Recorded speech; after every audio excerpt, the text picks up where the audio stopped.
Great. Good evening, everyone. Welcome to our book club event for Anti-Trafficking International. This is a very special event that we are hosting this evening called The Deadly Intersection Between Sex Trafficking and the Opioid Crisis. I'm your host and moderator, Christine Groh, and I am one of the volunteers that works with Anti-Trafficking International, which also goes by ATI. This event is offered to you by ATI, which is committed to empowering everyone to abolish human trafficking in their communities and to empower businesses through education, prevention, and intervention. You're going to hear a little bit more from one of ATI's leaders a little bit later in the program, but right now I am really excited to introduce you to our guest speaker for the evening, Barbara Amaya. Before I share with you Barbara's extensive and impressive background, I want to encourage you all to please send your questions for Barbara in the chat feature. Barbara is deeply passionate about this subject, and she's been very clear that she really wants to hear your questions and your observations.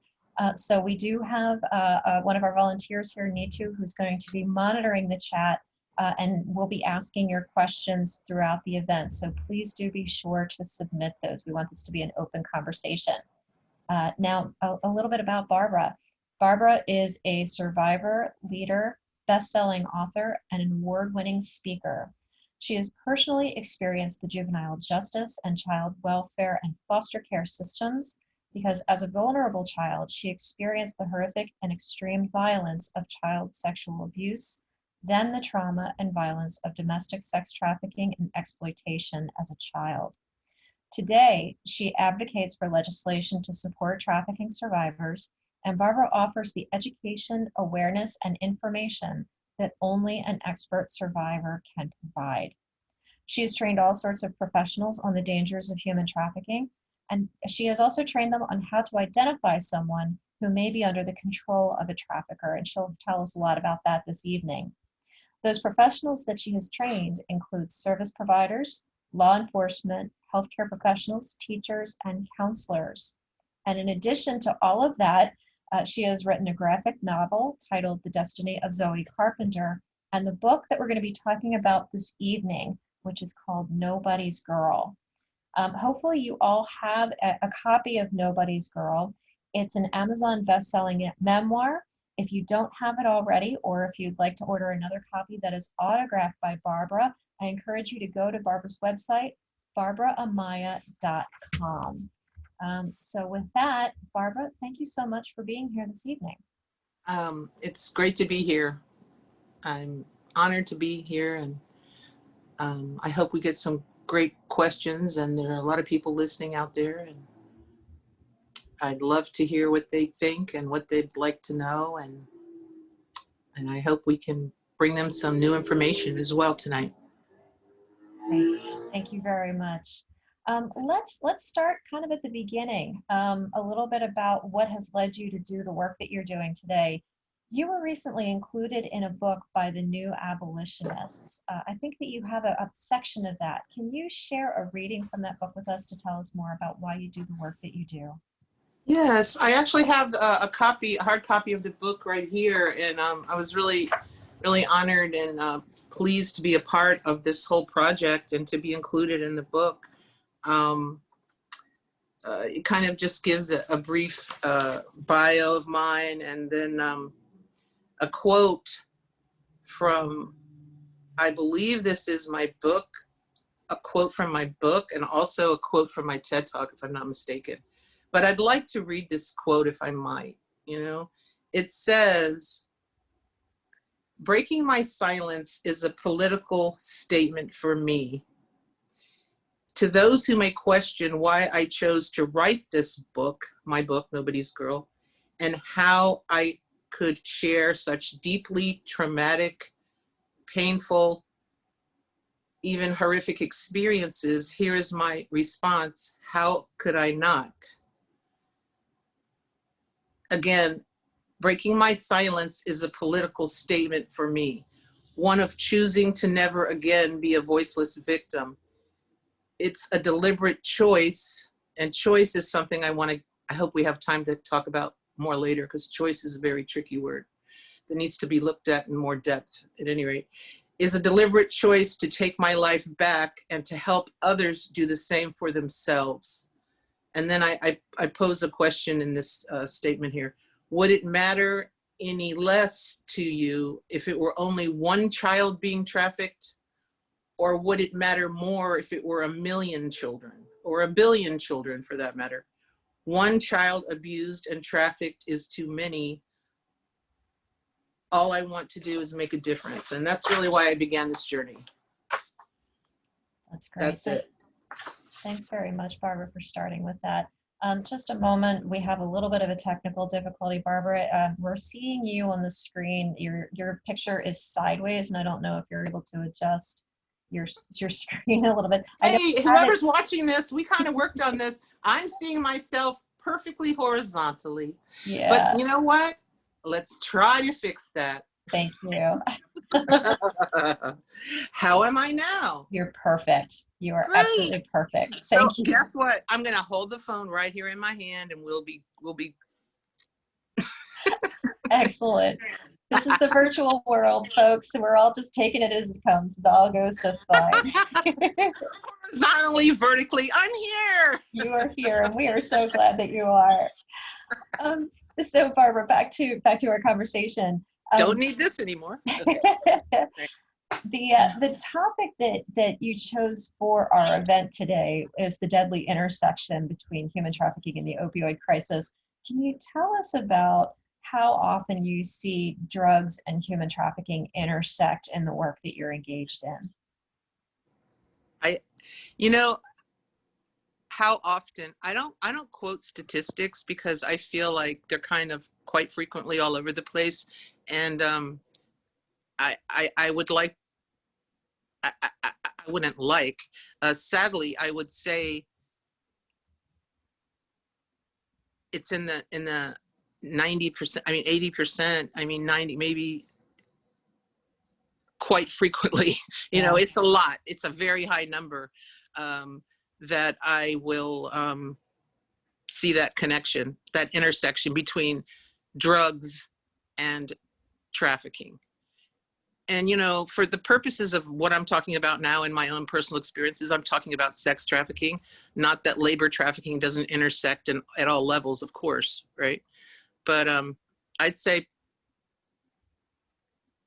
every victim and survivor that I know has had some type of issue with drugs, or has, you know, definitely had issues, deep issues with some type of a drug, whether it was an opiate or not. It was some type of a drug problem, right? There's definitely a connection there, not only from the aspect of, you know, victims and survivors having drug issues, but traffickers figuring out, you know, how to use that to their benefit. We can talk more about that later, but it's a very high number. Yeah. Well, you know, in reading your book, I was struck by how early you encountered drugs as you were being approached. And I'm thinking in your book about your meeting with Nancy, who really was your first trafficker. You were only 12 years old at the time, and I was struck in reading your book that she makes you a sandwich, and then she offers you drugs. And I was wondering if you can read from your book about that first day with her. I think it's pages 47 to 48, if you can just share that. Is it 47? Okay, hold on one second. Bear with me, people. I'm holding my phone in my hand.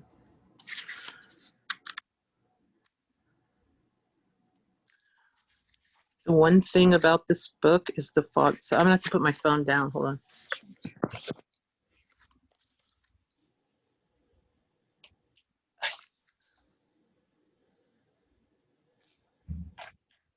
And while Barbara is finding that page, I'm going to share with you her website in case you'd like to check it out. I'm going to put that in the chat.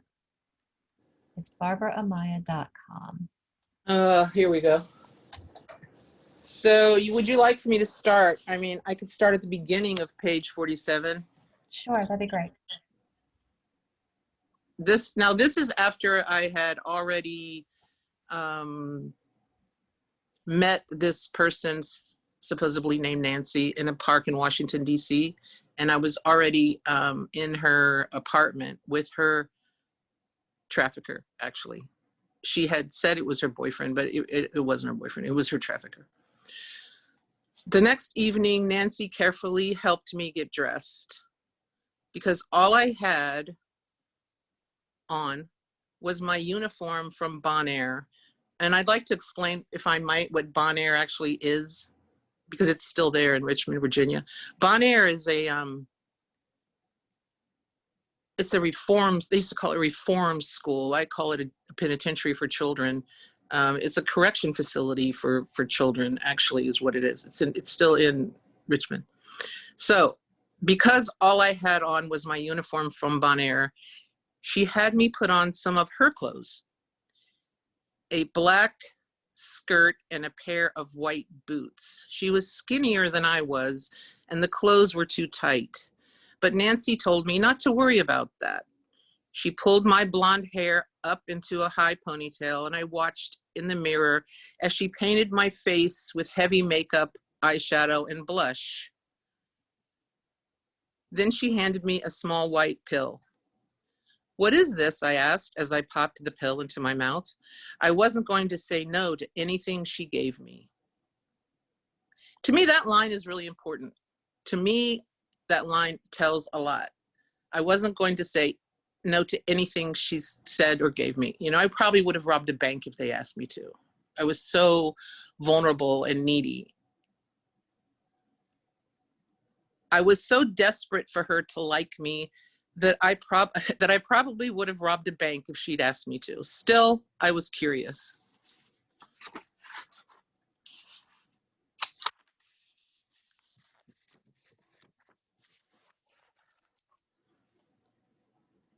"It's a strong vitamin," she said with a smile. "It'll make you feel good."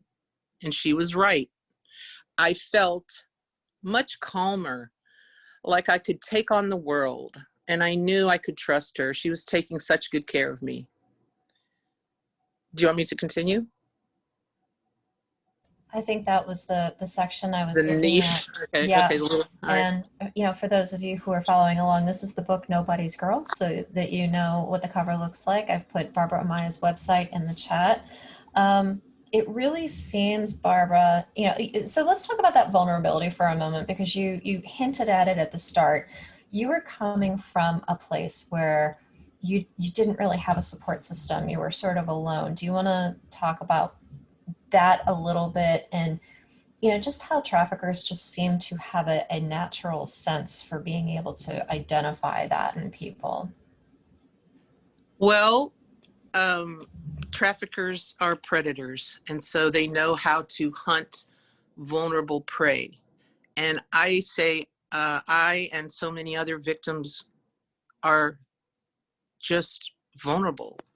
I was a child, so I was vulnerable.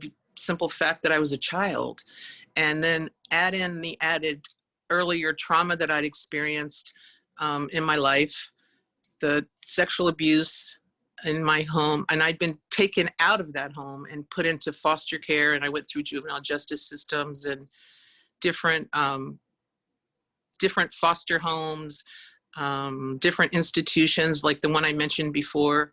I was even in a Catholic boarding school at one point. There were all these different places that I was put in over several years. So I had no permanent support system, that's for sure. And I was very vulnerable. And I believe every child needs certain things in life. They just need a roof over their head. They need food. They need love. They need attention. They need discipline. And so traffickers have figured this out a long time ago, that if they act like they're supplying these things, they can create a commodity, right? So I was very, very vulnerable at that point in my life when this person, Nancy, she told me her name was Nancy, approached me. I had run away from that institution, Bonaire. I would run away. I would manage to get out of every single place they put me into. Every single place I would manage to escape from. And I didn't really know why I was doing that. But now I know that, looking back, obviously, that I was running to find all those things I just mentioned, right? So Nancy finds you at this vulnerable time, excuse and me, I have allergies. Yeah. sure, um, she provides you, she provides you with an apartment to go to. She provides you with clothes. She provides you with food.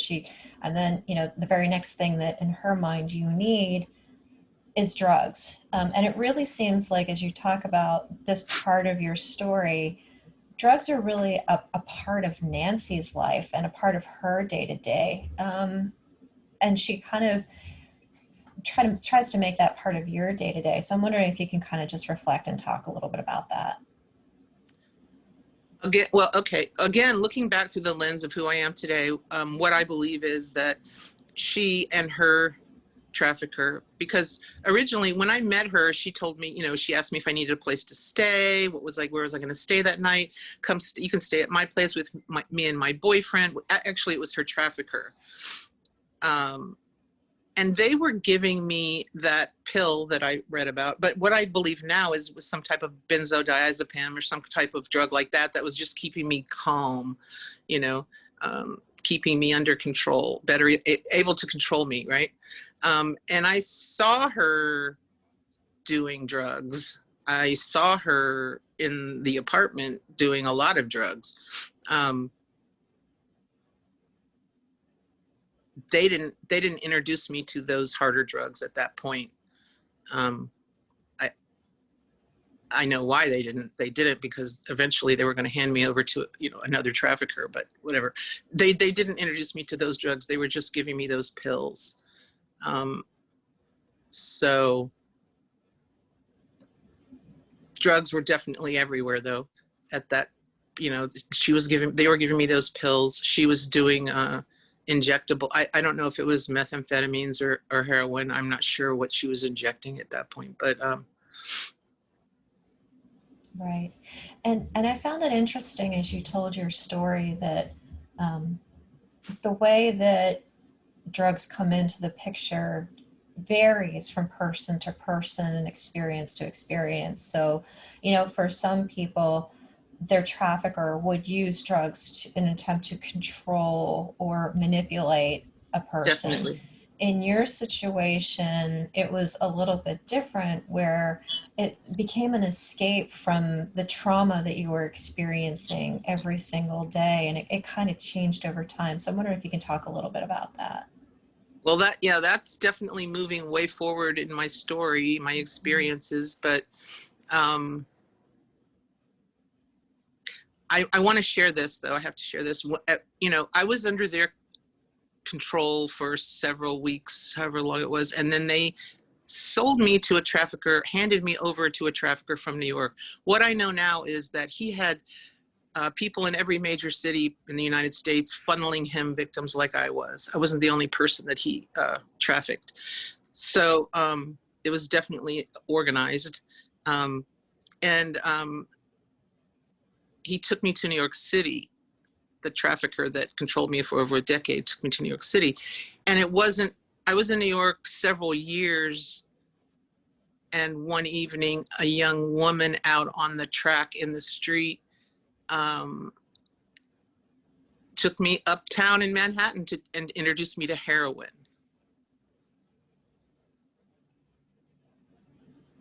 And I don't know if you want me to read that passage or not, but at any rate, she introduced me to heroin for the first time. And I'd already been in New York, already been being trafficked, already been there for several years. I was I don't remember, I don't know how old I was. I mean, I was in my mid-teens by that point, probably. So I'd already experienced a lot of violence at that point. And the first time that I did heroin, it washed over my body and my mind, and it just numbed me. It numbed me to the existence and the brutal violence that I was experiencing on a daily basis. So it kept me sane. Heroin kept me able to move forward and not just die or whatever. You know, it kept me able to, it numbed me. It kept me able to move forward, but it's addictive. Heroin is not a good thing to be doing every day, right? Heroin, you don't want to become, you know, a heroin addict. But it numbed me. It numbed me, and it made me able to endure what I was having to endure. So in one way, it felt like it was almost like a saving grace for you as you were going through the day to day, it seems Yeah, like. I didn't want to use that terminology because I don't want anybody to get the wrong impression, but that's the best way I can explain it. You know, it definitely helped me to endure what I was having to endure, you know, at the hands of the trafficker, of Moses, and at the hands of, and I always struggle with this word because I don't like the word John, because there's no innocent person named John anywhere. And I don't like the word client because it wasn't a business to me. And I don't like, I use the term, the people who sought to buy my body, you know, that's what I use. So, you know, at the hands of those people and at the hands of him, you know, and just the violence on a daily basis, heroin numbed me to that. And I was able to endure that somehow. And I became quickly addicted to heroin, very quickly. You know, within a few weeks, I was going uptown by myself, you know, and giving money to him, the trafficker, and giving money to heroin was a physical impossibility. You know, I couldn't do it. It was too difficult. So I would run off and hide from him, Moses, the trafficker, and he would find me. And he was trafficking me and heroin was trafficking me, you know, and I couldn't give money to both of them. So the situation got much worse than it already was. Yeah, it was almost like you had these two abusive forces at the same time that is just, you know, kind of putting you through this individual's trauma, but traumatizing you at the same time. Yeah, you know, I would try to, I would run and hide somewhere and try to hide from him, and he'd find me and track me down. And it was very brutal violence, beatings and everything else. And he never tried to, and he was aware that I was addicted to heroin you know, at one point. You know, he knew. He never tried to help me detox off of heroin. He didn't try to help me at all. Yeah. So Yeah. it just got worse because opiates don't get better. If you're addicted to them, your tolerance level goes up. Your addiction just gets worse. It never gets better. Right. When you're in this situation, Barbara, this is a kind of situation and trauma that I think a lot of people who've never been through it have a hard time imagining. And some people may wonder why, you know, after you've been through this abuse, after you've been through this trauma, after you want to be out of this situation, why you don't just leave. And that's one of the questions that one of our people in the chat is asking. Why don't you just leave? Can you explain a little bit about just what those choices look like when you're, especially a child who's being trafficked in this way? I started to get that question very early on when I began this journey of speaking. And at first it would intrigue and amaze me that people would not understand. What do you mean? Why didn't I just leave? You know? And at first I didn't understand why I wouldn't just leave either. You know, I did manage one time to make it back to Virginia, where I'm sitting right now. And he came and got me, took me back up to New York, of course. You know, I couldn't just leave because of the formation of the trauma bond, or maybe I'm saying things that people already know, I don't know, but anyway, it's Stockholm syndrome, formation of a trauma bond. You know, I say traffickers might as well have a degree in psychology, which they kind of do, a street degree. You know, I don't want to give them any positive attributes if I can help it, but they know how to create that bond, right? From the very moment that I was handed over to him, he began the formation of that bond with him. And by that, I mean, in the car when he drove me up to New York from Washington, D.C., he made sure that I saw that I went to change the radio station in the car, and he made sure that I saw that he had a big gun right here. So I began to fear for my life. That's one of the precursors that needs to be there for that formation to begin of that trauma bond, right? Fear for one's life, taking on the worldview of the abuser. And I did that. I began to take on his worldview. Obviously, I was under his control for over 10 years.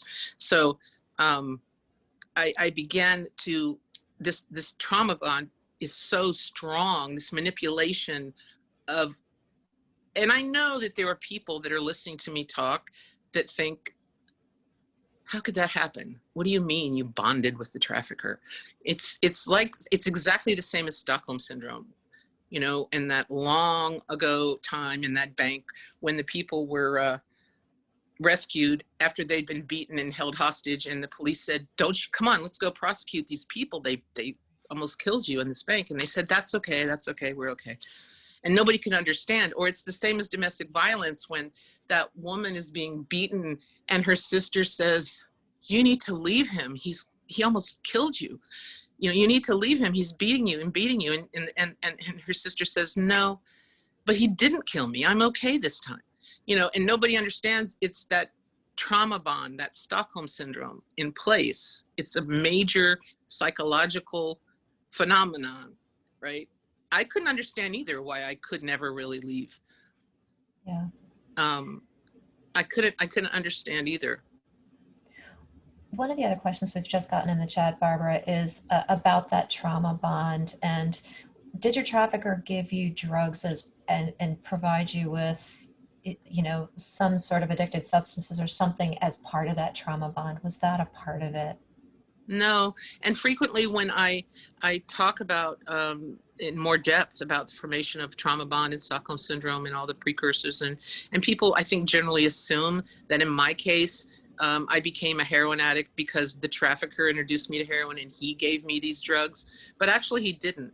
And when you think about it, why would he?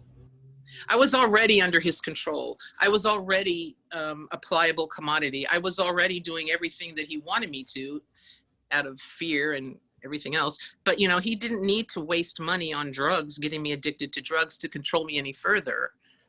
And I know that, you know, everybody is unique. Every survivor is unique. And I know other survivors that were given drugs and addicted to drugs by their traffickers as a method of control. Yeah. Definitely. But in my case, that wasn't the case. He did not give me drugs. You know, he probably didn't want to waste his money on drugs, giving me drugs. Right. Yeah. We have a lot of law enforcement and medical professionals who are attending tonight, and one of them's asked, for trafficking victims who are addicted to opioids, are they more likely to come in contact with law enforcement first or with a medical professional like in a hospital or an emergency room first? And how do you think about that contact that those professionals might have with someone who's presenting in this way? I was convinced and manipulated to hate law enforcement by Moses. I was told, you're going to be treated like a criminal. And I was arrested multiple times. That's a whole nother story. But at any rate, law enforcement and medical personnel are the communities that are going to come in direct contact with victims of human trafficking. They're the people that are going to come in while they're being trafficked. When I was in the streets of New York, I didn't have medical care. I didn't have health insurance. If I got stabbed or shot or whatever, I would go to the emergency room. The emergency room was my doctor. So going into the emergency room, there was an opportunity. I was being trafficked right then. When I was in this emergency, I remember one time I went into, it was St. Vincent's Hospital. I don't think it's there anymore, but I remember laying on the gurney in the emergency room and falling asleep. And it was peaceful. I was more at peace in that emergency room in New York City. Imagine, I was more at peace there, and I didn't want to leave. And they let me stay there for, a few hours on that gurney, sleeping in the hallway there. Unfortunately, they hadn't had training in recognizing victims of human trafficking. So I walked out of that emergency room. But law enforcement, you asked me who is going to come in first contact, I believe. I mean, either entity. I mean, like I just said, I was arrested multiple times, unfortunately. I never should have been arrested. Was I a victim or a criminal, right? I was a victim, but law enforcement's doing their job. They're doing what they're supposed to be doing, right? But law enforcement probably understands me more than anyone else in this world. Law enforcement understands victims of sex trafficking and human trafficking because they're out there in the streets just like I was. They were out there right along with me, Right. So what recommendations do you have for those folks who may be coming into contact with someone who could be being trafficked and may also be struggling with a substance use disorder? What advice do I have to? Yeah, is there training, or is there advice that you would give them about how should they connect with folks like this? How should they engage with them? I've heard you speak before, and you've often said that people who are being trafficked often don't identify as being a trafficking victim, right? So it gets, how do you talk to someone like that and maybe try to offer them some help and support? That was my first thought that comes to mind. Victims don't self-identify as victims. We know that. We know that very well. I myself didn't personally identify as a victim of sex trafficking for decades. I didn't know I'd been a victim. I thought it was all my idea. I thought it was all my choice. And choice is a very tricky word, right? It wasn't until I saw a specific case come on the television right here in my living room, and I heard the recruitment techniques that these gang members were using, that I came to the realization that I had actually been a victim, and that set me on the journey that I'm on today. But at any rate, how would people interact? I mean, how does a prosecutor get a victim to testify against a trafficker if they don't even think they are a victim, right? I would say I think they need to be trained in a trauma-informed manner and learn how to interact with a victim. Every word they choose needs to be chosen very carefully. I think if a victim's in a police station and she has on hardly any clothes at all because she's been out on the track, and she was dressed in a very provocative manner, I think you might offer her a tracksuit to put on, or something else to put on. So that changes the whole environment there, right? I think you're not going to bring a victim to that self-realization in that first conversation, but you can set the ball rolling. I'm talking about law enforcement here. They could start things moving forward, so that victim's always going to remember that law enforcement officer. Even if they walk out of the station that night, they're always going to remember, wait, what did he tell me? But by trauma informed, I'm talking about all the things I'm talking about right now, treating that victim in front of you as a fellow human being, and talking with them and giving them eye contact and treating them like a fellow human being will go a long way. Yeah. Yeah. Thank you very much for that. Barbara, going back to your book, you've talked about how, you had essentially these two abusive forces. You had your trafficker and you had the addiction. And you really worked hard to get yourself out of that. I wonder if you can talk with us a little bit about this story of when you start seeking care from a methadone clinic. In your book, I think it starts on page 120. And you talk about going into the methadone clinic for the first time. Did you want me to read that? Yeah, if you would. Okay, 1 second. I have to put the phone down to pick up the page. Sorry, guys. 120.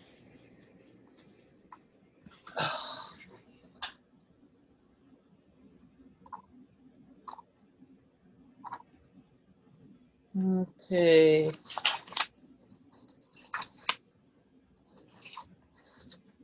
Here it is. Yeah, I'm looking at this bottom of the page 120 where you say, I couldn't stay out on the track without heroin, and I I got couldn't it. give.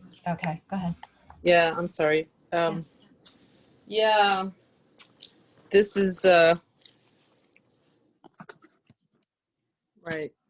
It's kind of going what I was talking about before, but I couldn't stay out on the track without heroin, and I couldn't get my beloved heroin without working on the track.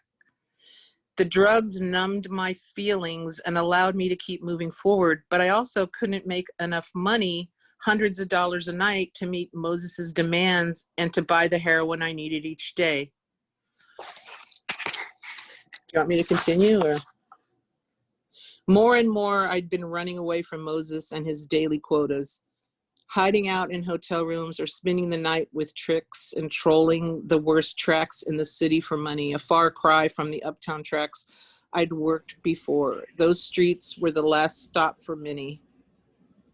Yeah.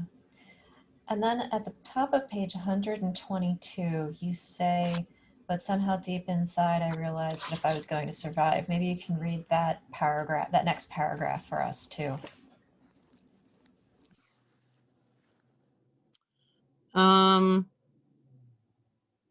I'm seeing my days and nights were all the same. Sleep, wake up, sick, get money, find drugs, repeat. Yep. And then the Any next, yep. Any deviation from my day was only of slight interest, depending on the level that it interfered with getting more drugs or money for drugs. I was dying and I knew it. At some level, I think I even welcomed death. Yeah. But somehow deep inside, I realized that if I was going to survive, I had to get off of heroin for good. I'm sorry, this is the day I dragged myself into the methadone clinic. I was clinging to the last dim light of life. At that time, I didn't understand how the program worked. All I knew, all I knew was that the methadone was supposed to help me get off of heroin somehow. Later, I learned that I would be given progressively smaller doses of methadone, which would slowly help me become less dependent on heroin, but wouldn't throw me into withdrawal. More importantly, the program was free to me. I forgot about that. So I wouldn't have to work the streets to support my recovery. I think this is the part of your story where you meet with someone really important to you, Anita. Is that where you met Anita? Yeah, that part of my experiences is really important to share, I think, because what happened with this person was completely a miracle.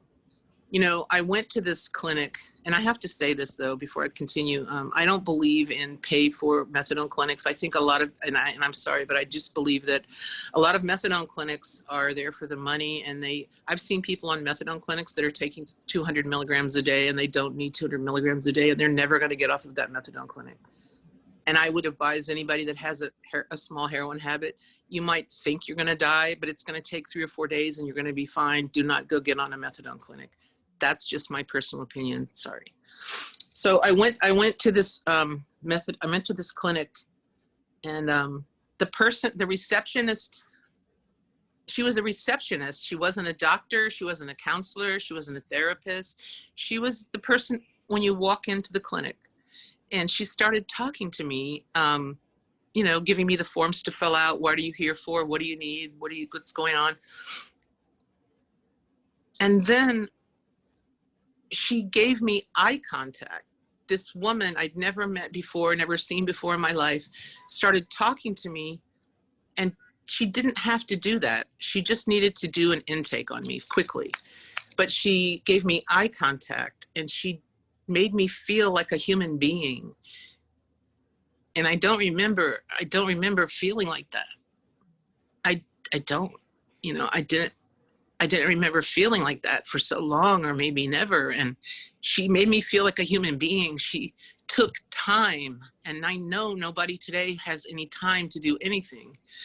But if you're working with clients, if you're if you're a first responder or a medical person or a law enforcement, you have to take time with the person that's in front of you to help them move forward.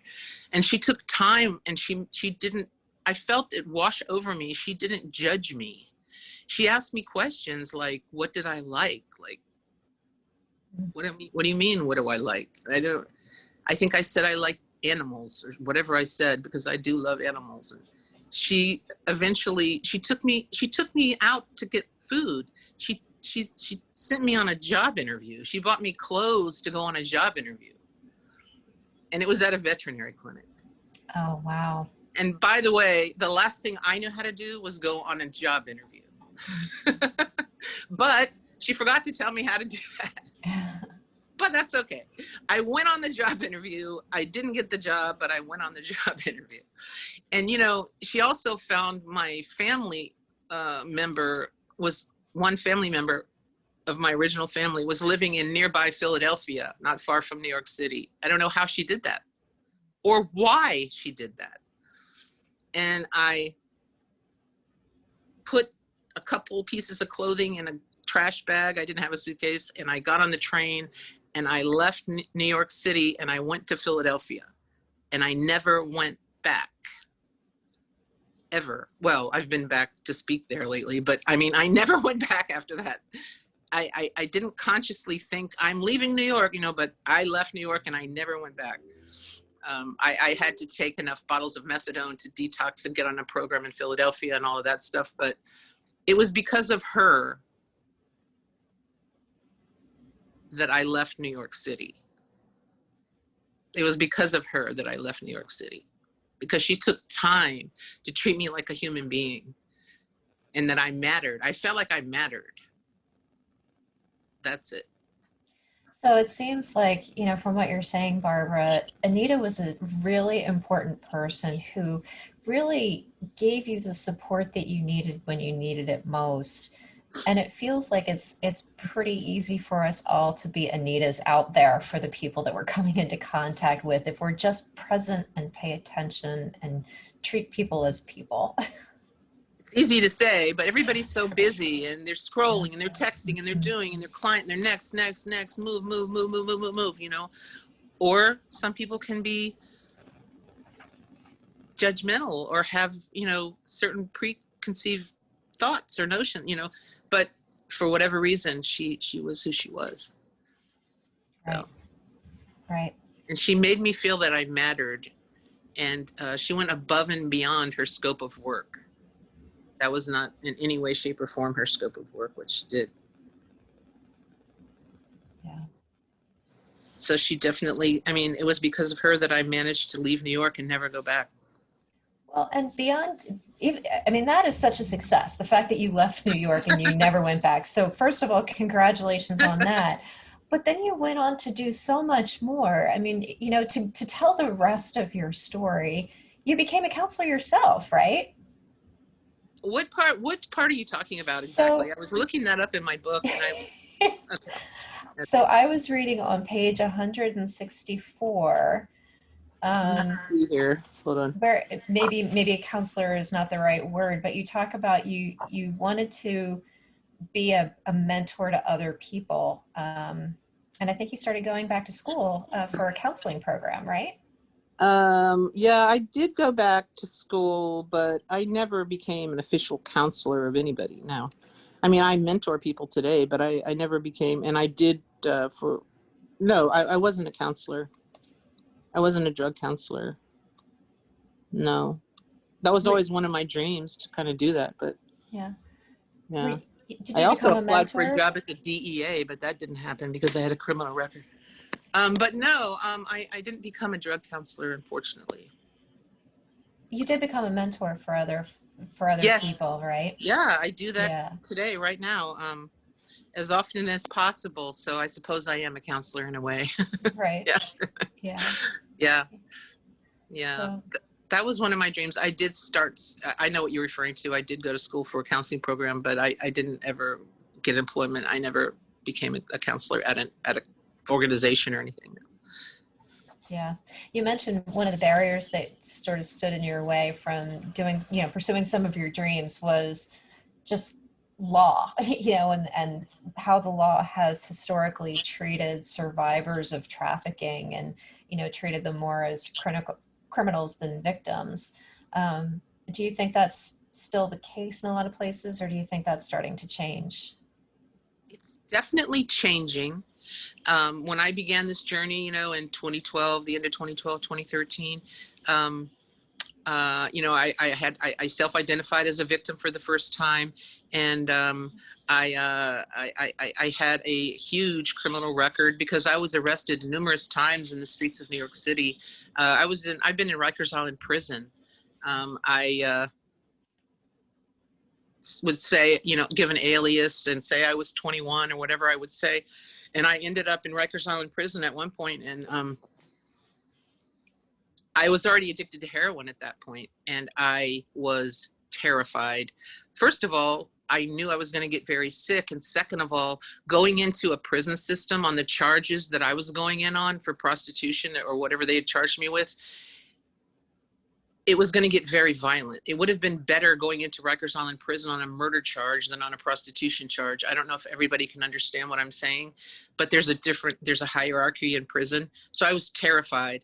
I broke down through the programming in the trauma bond. I told the guards there that my true age, which was 15 or 16, they said my mom and dad were coming to pick me up, my real blood parents. I'm trying to tell this real quickly here. Went down to the room where there was supposed to be my mother and father in the room, opened the door, and it was Moses standing there. And I still don't know how that happened. It wasn't my parents. So yes, I was arrested, and many, many other victims and young women were arrested. And I got a lengthy criminal record, which, I was working for the federal government. I had a young daughter that I was blessed to have. We had to part ways when my record came up because they took my fingerprints when it was a federal government job. I think I was going to go work in the payroll department. At any rate, I lost my employment. Criminal records can haunt you for the rest of your life in so many different areas. And how can a survivor of human trafficking, lead a productive life if they have this criminal record hanging over them?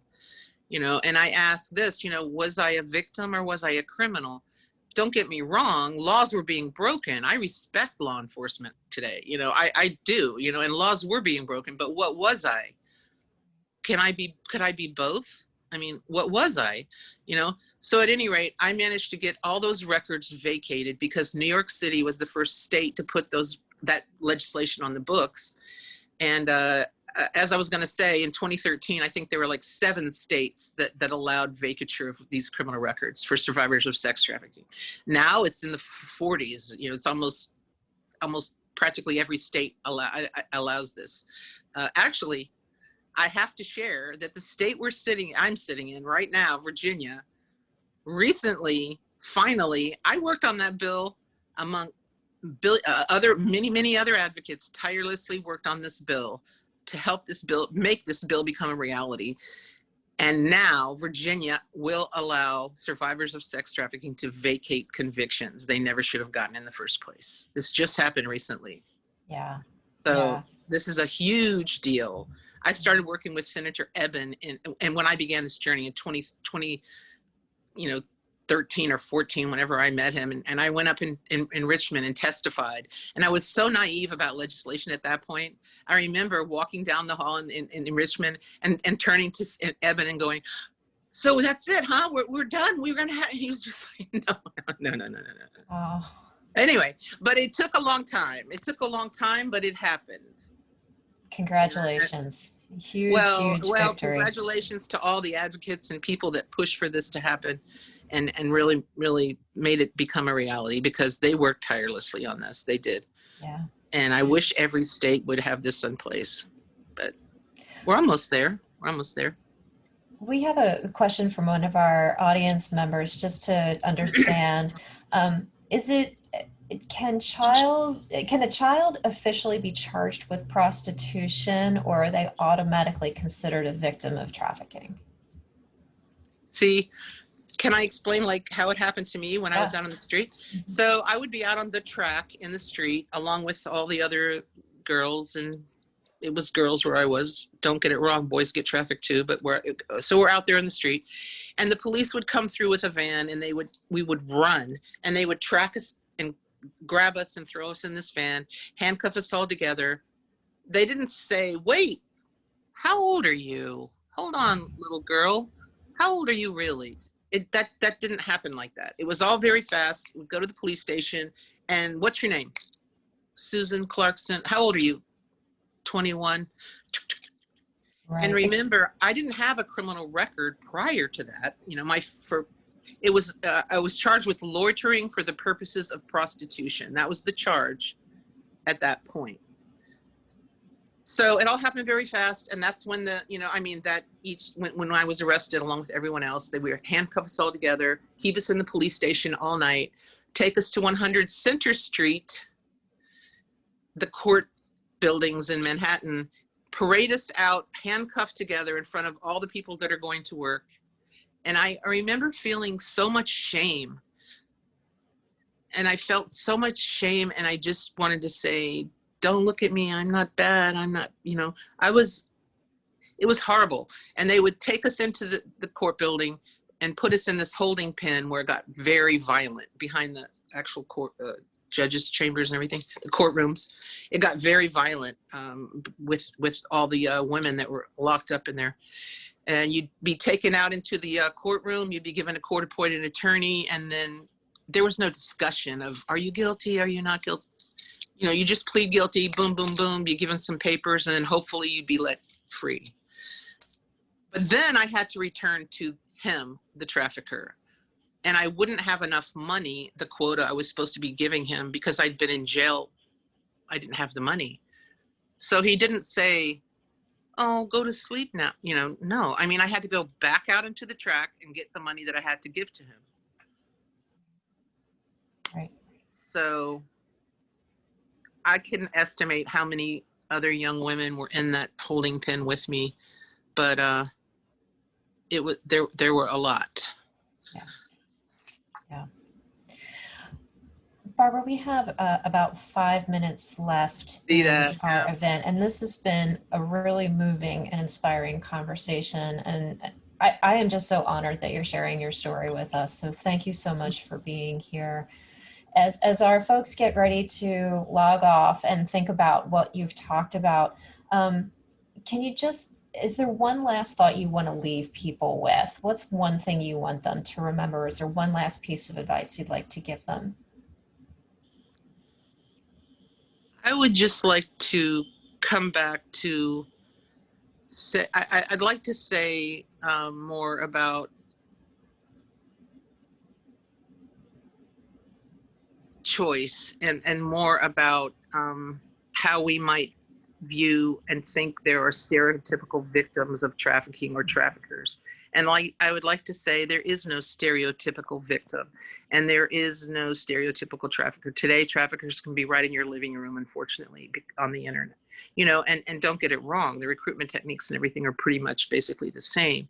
But I would like to say that it's about vulnerability. And I hope and pray that it never happens to anyone that is listening to me, to you or your family member or anybody that you know in your life. But we're all vulnerable at some point, so it could happen to anyone. And I just want to say this. I would like for anybody that's listening to my voice, to please try to take time to treat each other with kindness and compassion, no matter what your viewpoints or your belief systems are in life. Hope you know what I mean by that. Whatever your belief systems are, I urge you to please, especially now in the last 2 years, please, please, please try to treat each other with compassion and kindness, and treat each other as fellow human beings, because that's what we are, and that's all I want to say about that. Those are very wise and important words. So thank you very much for that. Again, folks, we are talking with Barbara Amaya, but we are not done. So please stay on for a little bit. We have a very important announcement coming from Candy Arthur from Anti-Trafficking International, who has a little bit more to share about Barbara and more of where you can learn about her. So with that, I would love to turn it over to Candy. Well, okay. I'm sorry, Barbara, you want to say, please No, say. no. Am I still on here, or should I just? You are. Okay. If you want to say a final farewell after a few remarks from Candy, we'll do that. I hear you. Okay, perfect. The main thing that I want to say is, usually this is the time we call for action and ask for donations. And tonight's no different, other than we're asking for donations for Barbara. Oh, okay. And, we all know that traffic victims and survivors have scars that last a lifetime. And while the country is still debating over mental health and things like that, we do think physical scars a lot of times, but there are medical issues that go with it. And our dear friend Barbara is currently battling a very difficult and very rare cancer that can be contributed to the time that she was trafficked. And it has led to several other problems with her health. And just as everybody in the pandemic has had difficulties, it is truly hard to understand how much courage it takes not only to speak up about what she's gone through, but how much courage it takes to ask for help when you need it. And unless you've been there, it's hard to really appreciate it. But Barbara needs our help, and it's for everyday things. It's for feeding her cat. It's for feeling that security, knowing that there's not going to be a letter on the door from your landlord. Everyone wants to be able to pay their bills, and everyone wants to be well. And when you can't pay your bills, it doesn't help you getting well. It really doesn't. So please, so many times in this job, people ask me, what can I do? What can I do? You can do this. You can donate to Barbara's GoFundMe. Just look up Barbara Amaya under GoFundMe, and please give generously. She has advocated for so many, and it's our turn to give back. So please give generously and share. Thank you, Barbara. Thank you. Thank you. Thank you. I know so many survivors that have multiple physical health issues. I think every survivor I know has a physical health issue. Yeah, it's definitely related to trauma. I don't know if you can hear me or not. Yeah, I don't Yes, know. we can. Are we still on? I hope you can hear me, because I really would like people to understand that trauma, there's a book, The Body Doesn't Forget. I mean, it really doesn't forget. And trauma, every survivor I know has a physical health issue, every single one. It wasn't a mystery to me why I've had 2 different types of cancer. It really wasn't. But what made me angry now is that the oral chemotherapy that I was on, that was managing this uncurable cancer, caused congestive heart failure. I was like, really? Why? I still am very angry about that. Anyway, that's all I want to say about that. But if anybody has any questions about anything that was said tonight, I'm sorry if I had any technical difficulties and I was trying to get on my laptop, but please contact me and I'll answer them if you would like me to. Great. I have multiple trainings. ATI is fantastic. I'm honored to be a part of what they're doing, beyond honored to be a part of what they're doing. And I want to say this, I don't even know if I'm on anymore. You are. But I will keep doing what I was doing until I can't do it anymore. I'm not stopping what I'm doing. The work that I'm doing will continue on. That's all I want to say about that. Nothing's going to stop me. We are very grateful for you, Barbara. Thank you so much. Thank you. Thank you. And thank you all for attending tonight. We appreciate your participation. Be sure to go to ATI's website and to Barbara Amaya's GoFundMe page. We're going to have a lot more great events, and Barbara is always out on the speaking circuit, so there's a lot more great information. I just got a message on here. They see these different GoFundMes, and those were from people that had me put them up some months ago. But my GoFundMe that I have up now is the link that you have that you might want to share with people, because I think they're confused by the older GoFundMes that weren't taken down yet. Right. Anyway, so if they're able to use the code, the code here, the QR code in the corner. Yeah. And we can follow up in the email to make sure. I didn't people even have the right want one. to put a GoFundMe up, but people kept telling me you need to put a GoFundMe up.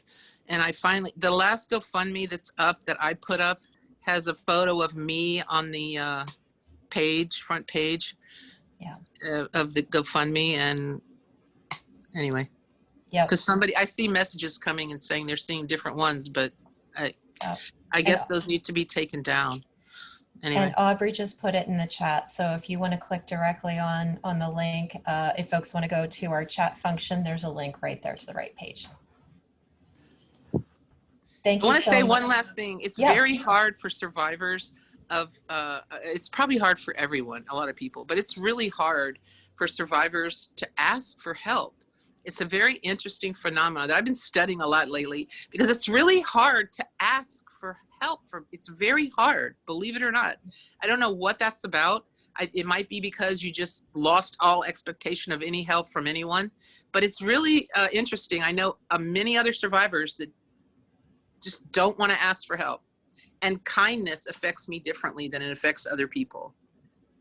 When people are kind to me, it makes me cry. I understand, violence and meanness. I get that. I understand why people are like that. But when people are kind, now it affects me in a different way. It's very interesting. And I'm not the only person. I'm speaking about other survivors as well. It's really strange. But thank you, everyone. Thank you so much, Barbara. And thank you all for participating tonight. We'll see you at our next event. Thank you. Bye.